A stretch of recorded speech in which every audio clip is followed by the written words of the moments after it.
बिस्मिल्लाहिर्रहमानिर्रहीम। अस्सलाम वालेकुम स्टूडेंट्स। आज का जो हमारा टॉपिक है वो है कूलम लॉ।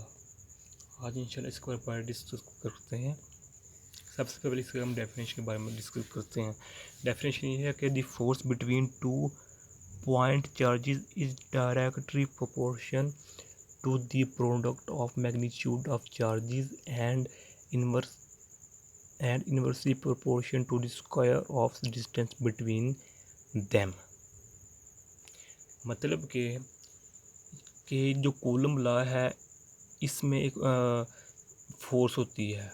वो फोर्स दो चार्जेस के दरमियान होती है कि जो उन दोनों चार्जेस के मैग्नीट्यूड के प्रोडक्ट के प्रोपोर्शन और उन ही दोनों चार्जेस के डिस्टेंस के इन्वर्सली प्रोपोर्शन होती है। मिसाल के तौर पर हम सपोज करते हैं कि हमारे पास ये एक पॉजिटिव चार्ज है जिसको हम नाम देते हैं Q1। ये हमारे पास सेकंड चार्ज Q2। तो हेयर इस यहाँ एक फोर्स होगी, तो वो फोर्स होगी इन दोनों चार्जेस की मिसाल के तौर पर इसका मैग्नीट्यूड है 5, इसका है 10। तो फोर्स इन दोनों के मैग्नीट्यूड के डायरेक्टली प्रोपोर्शन होगी Q1 Q2 के। जबकि यही फोर्स इन दोनों चार्जेस के डिस्टेंस के इन्वर्सली प्रोपोर्शन होगी, प्रोडक्ट के इन्वर्सली प्रोपोर्शन होगी। ओके, यही हमारे पास एक्सप्लेनेशन है इसकी। ओके, सो इसकी डेफिनेशन यही बनती है कि ऐसी ये फोर्स दोनों चार्जेस की मैग्नीट्यूड के ऊपर डायरेक्टली प्रोपोर्शन और उन्हीं दोनों चार्जेस के डिस्टेंस के प्रोडक्ट के इन्वर्सली प्रोपोर्शन होता है। तो ये दो हमारे पास इक्वेशन है, इनको कंबाइन करेंगे तो हमारे पास ये इक्वेशन बनेगी। Force is directly proportional Q1 Q and upon R square. तो यहाँ से हमने डायरेक्टली प्रोपोर्शन को ख़त्म किया तो यहाँ कांस्टेंट आ जाएगा, कांस्टेंट K है हमारे पास। ओके, ये हमारे पास इक्वेशन बन गई किसकी, कूलम लॉ की।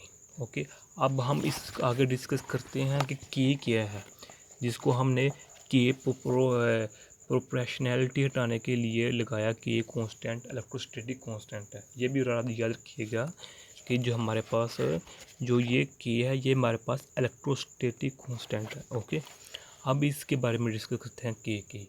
डिपेंडेंस ऑफ K क्या है कि डिपेंडेंस की K की value the value of depends upon कि K की वैल्यू दो चीज़ों पर डिपेंड करती है। फर्स्ट वन है nature of medium and system of units. मतलब कि हमारे पास एक ये है चार्ज, एक ये है चार्ज। पहला नेचर ऑफ मीडियम कि इन दोनों चार्ज के दरमियान की कोई फ्री स्पेस है या इन दोनों चार्ज के दरमियान कोई मीडियम हमने रखा हुआ है। ओके, तो सेकंड है सिस्टम यूनिट्स कि इनके यूनिट्स मिसाल के इसको हमने किन किन यूनिट्स में लिया हुआ है जो कि हम प्रोसेस में इस्तेमाल कर रहे होते हैं। ओके, तो आगे है K for this free space. अब हम इस टॉपिक में हम सिर्फ फ्री स्पेस के बारे में, मतलब कि इन दोनों चार्ज की दूरी में कोई डाइलेक्ट्रिक यानी कि कोई भी मटेरियल नहीं है। इन दोनों मटेरियल चार्ज की दूरी में बिल्कुल फ्री स्पेस है, फ्री है, कोई डाइलेक्ट्रिक मटेरियल नहीं है। ओके, अब इसकी K की जो फार्मूला है वो है 1/4 पाई एप्सिलॉन नॉट E। ये कांस्टेंट है, ये भी कांस्टेंट है और ये भी कांस्टेंट हमारे पास। इसको हम नॉन एज जानते हैं कि ये जो है E0 है, इसको हम जानते हैं परमिटिविटी ऑफ फ्री स्पेस। इसको परमिटिविटी ऑफ फ्री स्पेस कहते हैं और इसकी वैल्यू भी है जो कि मैंने इधर शायद नहीं लिखी हुई, तो इधर लिख देता हूँ 8.8 इंटू -12। तो इसका ऐसा यूनिट देख लें, इसका ऐसा यूनिट है Nm²/c²। इसका ये ध्यान से ना आप नोट कर लें, ऐसा यूनिट है किसका, परमिटिविटी का, E0। ओके, तो अब इसकी वैल्यू यहाँ पुट करते हैं इस फार्मूले में। 4 वैसे का वैसे ही है, पाई की वैल्यू हम जैसे कि हम जानते हैं 3.14 है। तो एप्सिलॉन नॉट E की यहाँ के परमिटिव की वैल्यू पुट की तो इसको सॉल्व किया तो हमारे पास ये आ गया तो यहाँ जो गौर करने वाली बात वो ये है कि यूनिट्स के परमिटिव का यूनिट है nm² ओके। तो के का यूनिट है nm²/c²।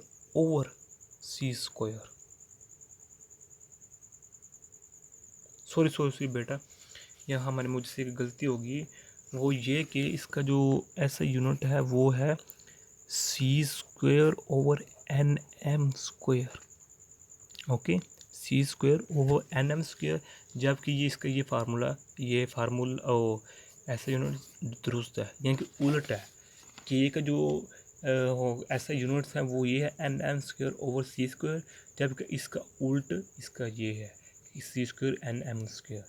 ओके, ये मिस्टेक हो गई, आप दुरुस्त कर लेना। अभी हम देखते हैं कि आज की जो फाइनल क्वेश्चन बन चुकी है वो है F=q के q1 q2 और r²। यहाँ हमसे ये अंदाज़ा लगा सकते हैं कि जो फोर्स है वो q1 और q के डायरेक्टली प्रोपोर्शन है, और दोनों चार्जेस के डिस्टेंस के प्रोडक्ट के इन्वर्सली प्रोपोर्शन है। यहाँ एक इम्पोर्टेंट बात जो रह गई है वो ये है कि अगर ये कि हमने के लिया फॉर फ्री स्पेसेस, अगर हम लेते के फॉर एनी मीडियम, तो हम यहाँ ई आर लगाते। ई आर का मतलब क्या कि ये एनी मीडियम है, किसी भी मीडियम के लिए है। मीडियम ऐसा मीडियम जिसमें कोई डाइलेक्ट्रिक, कोई हमने वह लकड़ी रख दिया, कोई लोहा रख दिया है, उसके लिए जो परमिटिविटी थी उसको हम शुरू करते हैं ई आर से। ओके, क्योंकि हम यहाँ फ्री स्पेस के लिए इस्तेमाल करें यहाँ, इसलिए हम यहाँ सिर्फ और सिर्फ E0 ही ले लेंगे। ओके, तो ये आज की हमारी छोटी सी वीडियो थी। अगर अच्छी लगी है तो लाइक कीजिए, शेयर भी कीजिए और सब्सक्राइब कीजिए हमारे चैनल को। अपनी दुआ में याद रखिएगा। अस्सलामु अलैकुम वरहमतुल्लाहि वबरकातुहू।